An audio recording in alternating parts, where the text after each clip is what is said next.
Hello everyone, welcome to today's wig themed update from Dolly Corner. It's been awful weather here, raining, windy, spraying is not happening, so that's put paid to doing any more of my fairy therapy girl for the minute, because I need to spray her before I can do any more. So I've been trying to find other things to do, and one of the things I've been doing is searching for wigs for my dolls. And I've actually had some success, which is good. You know, wigs aren't my favourite things, so I didn't expect to have much luck, but yeah, it's been okay. And the first girl that I've had sort of a surprising success with is my doll Chateau girl. Now, last time you saw her, she was naked and she was wearing Rowan's old red wig, which, anyway, I was looking at her the other day and I was thinking, she's so tiny, I wonder if she might fit some of the clothes I have for my Ever After High, Monster High dolls. And I remembered I had this dress. I've got two of this same dress, this white one and a blue one, and it's made from stretchy sort of velvet, fake velvet material, I'm guessing, and it's just literally a tube that slides up onto the Ever After Highs, and I thought, I wonder if that will fit her, and it does. So it did come with sleeves when I bought the sleeves, but they are they're really thin, and then they flare out, so it looks a bit medieval style when you've got the dress and the sleeves on. But unfortunately there's no way I could get her hands through these tiny sleeves, so she's just having to wear the dress. It comes with this sort of bead belt, or it can be worn in the hair, but I've just got it sort of slung around her hips at the minute. So I thought, well, good, well that will do, because I don't like my dolls to sit around naked, because I do worry that they're going to get cold. So I put this one on her, and you can see it's sort of, sorry, she's not easy to hold. She's all over the place. I'm trying not to drop her. It does flare out a bit at the back, and it looks quite nice when it's as you can see. So I put that on her, and then I thought, I wonder if I knew I had a spare Ever After High wig. I thought, I wonder if it'll fit her. And it does. It does. Now, blue, obviously I couldn't put her then in the blue dress, because the blue dress and the blue wig I thought was a bit much. And with the blue wig and the white dress, she has got a bit of a sort of ice queen vibe going on, which isn't what I had in mind for her, but you know, it'll do for now. I might go with it, or I might sort of see what else I can find. I looked on Etsy for the shop where I bought the wig. I bought this 2 wigs from the same person. I'm sure she was in France, if I remember rightly. I bought this blue one and the shocking pink one that's up on my Ever After High custom here. I bought them from her, and I did look to see if she had any other colours once I discovered this fit my girl here, but I couldn't find the shop, so I'm not even sure if she's trading anymore, which is a shame. I'll have to look out for some faux fur and have a go. I have seen a tutorial on how to make a faux fur wig, and it looked fairly achievable, but I just don't have any faux fur. So anyway, so that was my first success. So that's my Doll Chateau girl. Next on wig news is, well, I did mention this in my last video. Sit there for now, please. Rowan has got her red hair back. Yay! Yes, Rowan's new red wig has come in. Now, it is slightly large for her. as was the brunette. So I've put a beanie hat on her to try and sort of make it look a bit better. But yeah, so there we go. So Rowan is now a redhead again, which makes me very happy because I sort of always envisaged her as a little redhead. So that was another She-Wolf Shadow Dolls wig which came in. So that's Rowan, which meant I have the brunette wig spare at the minute. And as I wasn't able to spray anything new to start, I decided to paint a head which I'd sprayed a while back, just in case I ran out of things to paint. So that was remarkable foresight there. And I'll show it to you. So this is a just for fun head from AliExpress. There we go. So this is, those of you in the know will probably recognise it. This is a Merwin head. And I had this head, and I've got a couple of others, really cheap heads. They're so cheap that they don't even fit properly on the bodies. But that's fine, because I literally bought them because I wanted to practice different styles of face up. And what I wanted to do was practice some different eyebrows. Now, I tend to do my eyebrows quite similarly on my dolls. Don't look at these. And I wanted to try a bit more of a thicker, more darker brow, which is what I've done here. It's not great because I kind of ended up with them a bit too close together because I was trying to get them even. So it's not perfect. I was going for a bit of a goth look, which is why I've sort of painted on some purple lips for fun. I mean, this is all going to be wiped off, and I shall. I haven't even sealed it. It's just sort of, the eyelashes aren't glued in. The eyelashes are literally just are just held in place by these eyes, which I've try and get myself out of focus. It might focus on it. Yeah. So she's just for fun. And I stuck the dark wig on her as a suitably gothic sort of look. But anyway, so those are those eyebrows. And I thought Merwin would be a good one to try a darker look on, because she's a funny one, Merwin, isn't she? She's pretty, but she looks cross. She's got this look, you know, when she's unpainted, she just lends herself to looking a bit cheesed off. So I thought, yeah, she'd be a good one to do a bit more of a heavy look on. I can't decide if I really like her or not. She kind of, I think Merwin must have a couple of young kids because she has a look that reminds me of how I feel quite a lot of the time, which is a bit sort of low-level annoyed. It's that sort of, don't touch that. Oh, now you're going to have to wash your hands. Oh, well, don't put your fingers in your mouth on the way to the bathroom then. I mean, he's 51. He should know by now.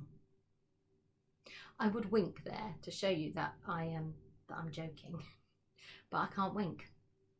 I can't whistle either. Hang on.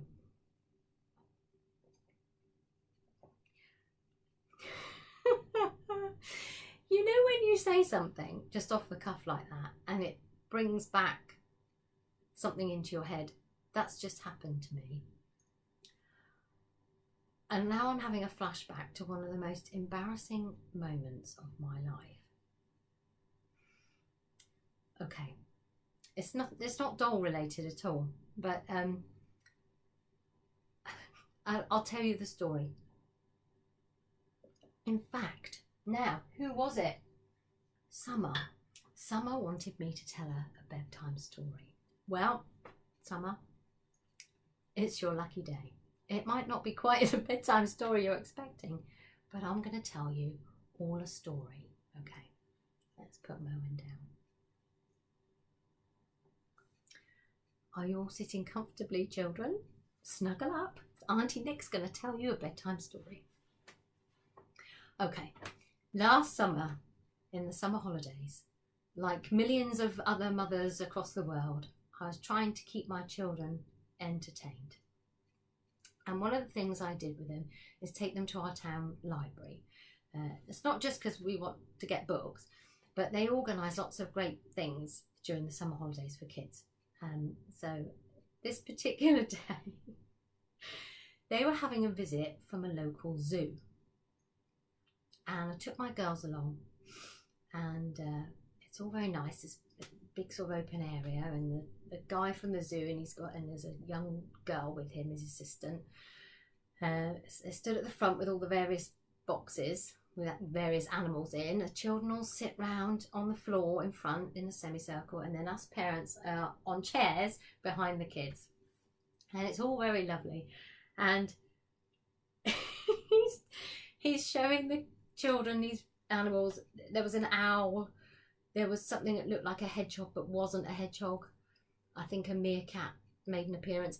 I can't really remember, but he's telling them all about these animals. They can touch them if they want, and he's sort of giving a few lessons about the environment, and it's all very nice, and it's going very well, and I'm having a lovely time sitting there watching my children watching these animals, until he says the dreaded words. And the dreaded words are, "Now I'd like some parent volunteers." Don't get me wrong, I didn't volunteer. In fact, nobody volunteered. So he very quickly followed that up with, "You sir, you madam, and you madam." Well, at this point, I'm starting to get a bit nervous. I'm not very good at the best of times at volunteering for something if I don't know what that something's going to be. But I'm not terribly keen on animals. And by that I mean, I love animals, obviously, but I really prefer them when they're over there. I don't want them near me. I don't do, I'm allergic to cats, so you know, I'm scared of dogs, if I'm honest, and you know, I prefer to wave to my friends' dogs from across the room. Hello, don't come over. So I'm thinking, oh my god, this is a zoo demonstration. I'm going to have to hold a snake. I'm going to have to wrestle a tiger. I was beginning to get a bit, but I thought, no, you've got to, you know, your children are here. You've always taught them, take part, get engaged, you know. So up I go to the front with another mum and a dad. And it turns out we didn't have to do anything with any animals. No, it was worse than that. What he did was, I'm going to have another sip of tea.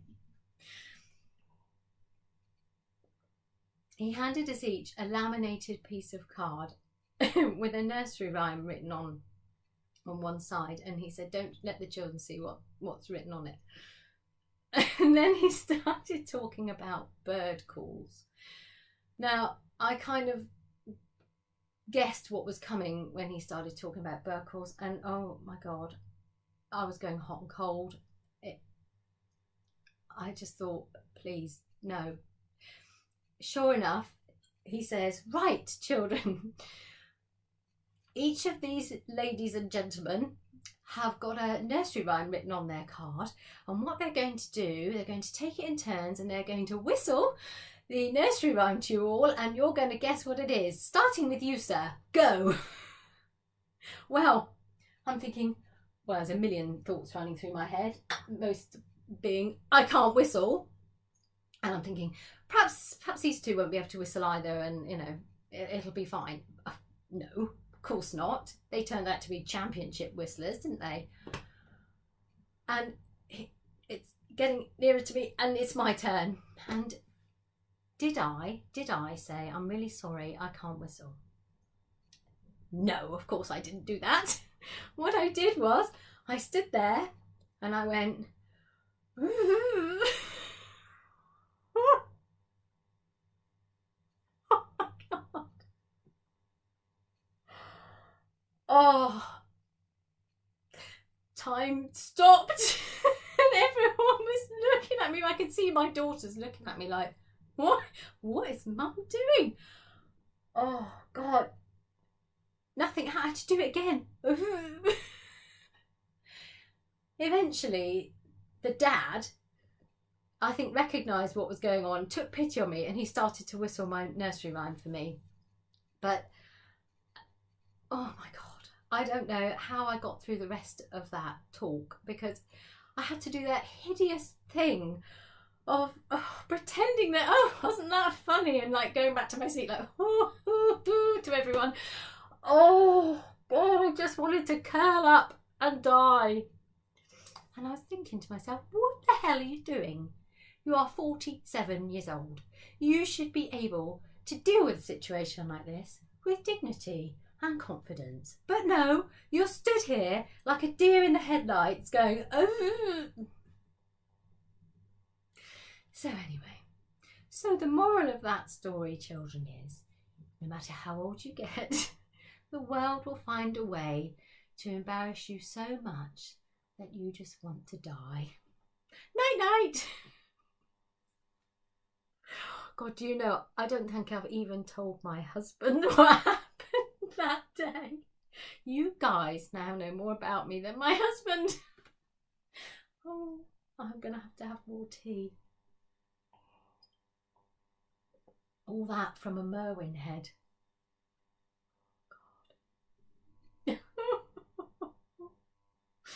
Okay, I'm going to have to send to myself now because that was one big tangent I've just gone off on. I'm sorry. Right, where were we? Wigs. Okay, so that's the Merwin face up on the slightly grumpy gothic looking Merwin who's now just wearing the brown wig until I get round to wiping her face off. I had one more thing. Up to 17 minutes now. Okay, sorry. One more thing to show you, and I have put this one on my Instagram. You might want to get your sunglasses, some of you, because this girl is very pink. Oh my God, she's so pink. Look, and I didn't do that on purpose. I'm matching. Okay, so this is the Jelly Girl, Galliope. Jellington. So I've wiped her face off, obviously, and cut all her hair off because that was even more pink. And I haven't been able to seal her, so I haven't been able to start drawing on her face yet. But wig-wise, okay.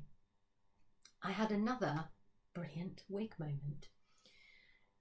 This wig, which I've got on her, is a Pulip wig. Well, it's not necessarily for a Pulip, I have to say, but I did buy it for a Pulip. I had repainted one Pulip. She's right here. Let's see if I can get her down without, knocking anything off and causing a complete... I don't want to knock my minifee head off. Oh God, I hate these stands. Okay. This is my Pulip girl that I repainted. No, I didn't repaint her. She was a Mio kit, a make-it-own kit. Pulip are very good that they do make blank kits for you to make your own Pulip from. I wish other people would do that, but anyway, Blythe I'm talking about. So this is her, and what I've done is I've copied her face up. She is a copy of Pulip Kiyomi, the original Kiyomi, with gold eye chips. Now I actually painted those eye chips. They're not showing up. They are a bit more gold than they're looking on the camera. They're not brilliant, but they're the first eye chips I ever made and painted, and I was pretty pleased with them. And all her makeup and her face up is just copied from a photo of an actual Kiyomi. I tried to get hold of a Kiyomi outfit for her, but I couldn't find one that was a reasonable price. I wasn't going to pay over £100 for one. So I got her this lovely pink dress instead. My daughter made the handbag for her. Look. And then I wanted a wig for her, and this wig is the nearest I could find to how the actual Kiyomi's hair looks, and it was from a seller on Etsy, and it was shown as a Pulip wig on a Pulip doll. Fabulous. I bought it and a few others from her at the same time, and did the doll. Comes the minute, final touch, put the wig on. I can't get it on. I could not get it on. I can't. How do people do it? I tried with blue tack and Velcro, wasn't going on. So I gave it up, and I bought this wig from someone on Facebook, and I think it was advertised as a Pulip wig that was slightly big, so I thought ideal. And as you can see, it's fine. And it went on fine. It's just not the right colour. It's pink and white, and it's not the right style. So anyway, consequently, I had these wigs left over that were meant to be for Pulips, because I do have some more make it own kits up there, which I'm probably going to sell, because me and Pulip, we don't get on. So I thought I'll try it on the Monster High, the big Monster High girl, because their heads are actually quite big, but obviously not as big as a. And there we are, a perfect fit. So I think, you know, I'm just going to be destined to buy a wig for one doll and end up putting it on another. So I've decided to go with the blonde one. I showed a sort of browny reddy one that I've got, which is a nice wig. But I've also got a black one. Now, my Draculaura girl that's hiding behind the shelf, I'm saving the black one for her, because her actual black and pink hair that she's got is not very nice. So I'm going to do the same. I'm going to cut all that off, and then I'm going to give her a black wig. And I'm saving the browny red one because I might see if I can get hold of a 17-inch Claudine Wolf, which is the dark-skinned Monster High, because I think that wig will look gorgeous on that skin tone if I can get one. So I'm going to make this girl sort of a princess style girl, and I've ordered a dress, a white long dress, which will hopefully cover up most of the pink body. So that's on its way, along with a nice black and pink outfit for the Draculaura. So when they arrive and I do my next shopping update, I'll show you those.